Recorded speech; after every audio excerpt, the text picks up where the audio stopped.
Extra class में अब next chapter Asaduddin Owaisi को लेकर, जिन्होंने फिर से एक बार गियर चेंज किया है। बहुत जरा याद कीजिए, कुछ दिन पहले तक ओवैसी साहब ऑपरेशन सिंदूर को लेकर दुनिया भर में मैसेज दे रहे थे, मोदी सरकार के एक्शन की तारीफ कर रहे थे। अब वही ओवैसी बात बात में मोदी सरकार को फिर से विरोध करने लगे। ऐसे में लोग ये सवाल पूछ रहे हैं कि क्या ओवैसी का राष्ट्रवाद बस 4 दिन का था? क्या फिर वो कट्टरवाद के रास्ते पर लौट गए हैं? क्या आखिर ओवैसी क्यों कहते फिर रहे हैं कि इस देश में खतरा न हिंदुओं को है न मुसलमानों को, खतरा मोदी को है? क्या उन्होंने चुनावी हवा को भांप कर नया गियर लगा दिया है? ओवैसी पर उठते इन सवालों को लेकर मुस्लिम मोहल्लों में कुछ चर्चा हुई। क्या मुसलमान ओवैसी भाईजान के बदले अवतार को भांप चुके हैं? पाठशाला के इस चैप्टर में आपको इस पर पूरी रिपोर्ट दिखा दूं।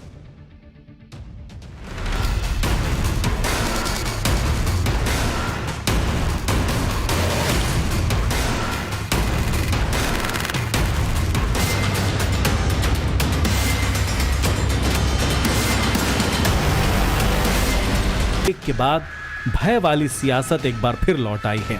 हैदराबादी भाईजान असदुद्दीन ओवैसी पुराने तेवर और कलेवर में हैं।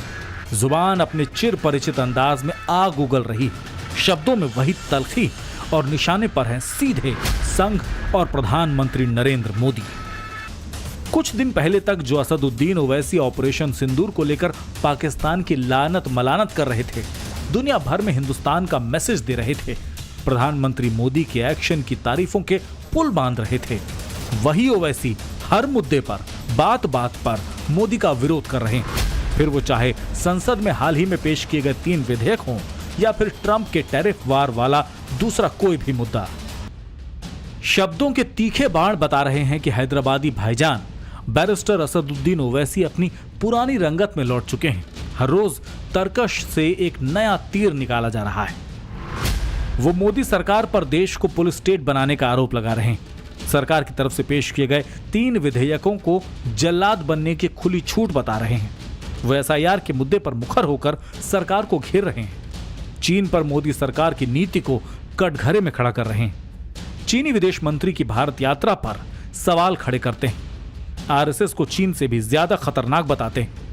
ट्रंप के टैरिफ वॉर पर मोदी को 26 इंची सीना दिखाने की चुनौती दे रहे हैं। यहां तक कि बांग्लादेश की पूर्व प्रधानमंत्री शेख हसीना को वापस न भेजने पर भी सवाल उठा रहे हैं। मतलब मुद्दा चाहे कोई भी हो, ओवैसी ने मोदी सरकार के खिलाफ पुरजोर विरोध का मोर्चा बिल्कुल नए सिरे से खोल दिया है। आपको याद होगा, जिम में जोर आजमाइश की ओवैसी की ये तस्वीरें कुछ ही दिन पहले वायरल हुई थी, जिसमें ओवैसी अपना पावर शो दिखाते नजर आए। कुछ वैसे ही सियासी जोर आजमाइश दिखाते नजर आ रहे हैं ओवैसी, क्योंकि मौका भी है, दस्तूर भी। बिहार का चुनाव सामने खड़ा है और बिहार की सियासी पिच बैरिस्टर ओवैसी की पुरानी प्रयोगशाला रही है। ऐसे में ओवैसी के बदले अवतार को लेकर सवाल यही पूछा जा रहा है, क्या हैदराबादी भाईजान का राष्ट्रवादी रिचार्ज सिर्फ 4 दिनों का ही था? क्या उन्होंने चुनावी हवा को भांप कर गियर एक बार फिर शिफ्ट कर दिया है? क्योंकि ओवैसी की हालिया आई तकरीरें और उसमें प्रधानमंत्री मोदी और उनके हर फैसले पर किए जा रहे वार इसका इशारा साफ साफ कर रहे हैं। सुना आपने, वो ओवैसी जिनकी जुबान पर कुछ दिन पहले तक राष्ट्रवाद का नाम था, अब मुसलमान मुसलमान है। लेकिन सवाल यह भी है कि चुनावी सीजन में क्या मुसलमान हैदराबादी भाईजान ओवैसी के इस बदले तेवर को भांप चुके हैं? ओवैसी पर मुस्लिम मोहल्लों में क्या चर्चाएं हो रही हैं? टाइम्स नाउ भारत पर हम आपको इसकी डिटेल्ड रिपोर्ट देंगे। लेकिन पहले बात ओवैसी के उस ताजा बयान की, जिसमें उन्होंने न सिर्फ संघ प्रमुख मोहन भागवत बल्कि प्रधानमंत्री नरेंद्र मोदी पर भी डायरेक्ट अटैक किया। ओवैसी ने कहा कि भारत में ना हिंदू खतरे में है ना मुसलमान, अगर कोई खतरे में है तो वो पीएम नरेंद्र मोदी। तेलंगाना के निजामाबाद में एक सभा को संबोधित करते हुए ओवैसी के निशाने पर पीएम मोदी के साथ साथ मोहन भागवत भी रहे। ओवैसी ने यहां जुबानी हमला बोलते हुए कहा कि पीएम मोदी और मोहन भागवत भारत में हिंदू, मुसलमान, सिख और दलित सभी समुदायों के लिए खतरा पैदा कर रहे हैं। हाल ही में पीएम मोदी ने झारखंड में डेमोग्राफी चेंज होने पर एक बयान दिया, जिसका जवाब ओवैसी ने कुछ इस अंदाज में दिया। हालांकि इससे पहले असदुद्दीन ओवैसी कहते आए थे कि देश का मुसलमान खतरे में, मगर अब वो कह रहे हैं कि देश में अगर किसी को खतरा है तो वो पीएम मोदी को है। साथ ही अगर देश को किसी से खतरा है तो उसके पीछे भी प्रधानमंत्री मोदी ही हैं। लेकिन हैदराबादी भाईजान असदुद्दीन ओवैसी की राय से कितना इत्तेफाक रखते हैं उत्तर प्रदेश की राजधानी लखनऊ और अलीगढ़ के मुसलमान? आगे बढ़ने से पहले ये भी सुन लीजिए। जबरदस्ती का बयानबाजी है कि मुसलमान खतरे में है, हिंदू खतरे में है। ना हिंदू खतरे में, ना मुसलमान खतरे में, और ना ही मोदी जी से खतरे में है। देश का प्राइम मिनिस्टर जो कि इतनी बड़ी सिक्योरिटी लेके चलता हो, वो कैसे खतरे में आ सकता है? कोई नहीं है खतरे में। सिर्फ हमें लगता है कि ओवैसी जी खुद हैं, क्योंकि आए दिन कोई ना कोई टिप्पणी वो किया करते हैं, कभी केंद्र के खिलाफ, कभी राज्य के खिलाफ। ये सब फालतू की बकवास करने से कोई फायदा नहीं है। मोदी जी ना पहले खतरे में थे, ना अब खतरे में है। उनका ये कहना, इसमें कोई सत्यता नहीं है। देश के अंदर सुरक्षित है, देश का मुसलमान उनके साथ खड़ा है और उनको अंदाज़ा नहीं है कि विश्व पटल पर नरेंद्र मोदी जी की क्या धाक है।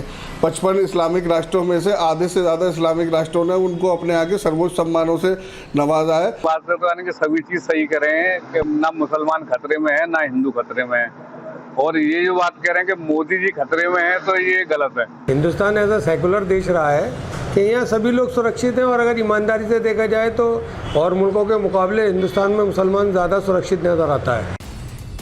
असदुद्दीन ओवैसी भारतीय राजनीति के ऐसे कैरेक्टर हैं जिन्हें आप पसंद कर सकते हैं, नापसंद कर सकते हैं, लेकिन इग्नोर नहीं कर सकते। वो हर जरूरी मुद्दे पर अपनी आवाज उठाते हैं। उन्हें पता है सियासत में कब कौन सा दांव चलना है। वो इस बात को भी बखूबी जानते हैं कि उनकी सियासत का आधार क्या है, उनका वोटर क्या सुनना चाहता है। यही कारण है कि जब वो तकरीरें करते हैं तो सुनने वाले सिर्फ ताली पीटते नजर आते हैं। हालांकि चुनावी नतीजे ये भी बताते हैं कि तकरीरों में ओवैसी के हिस्से आई तालियां वोट में तब्दील नहीं हो पाती।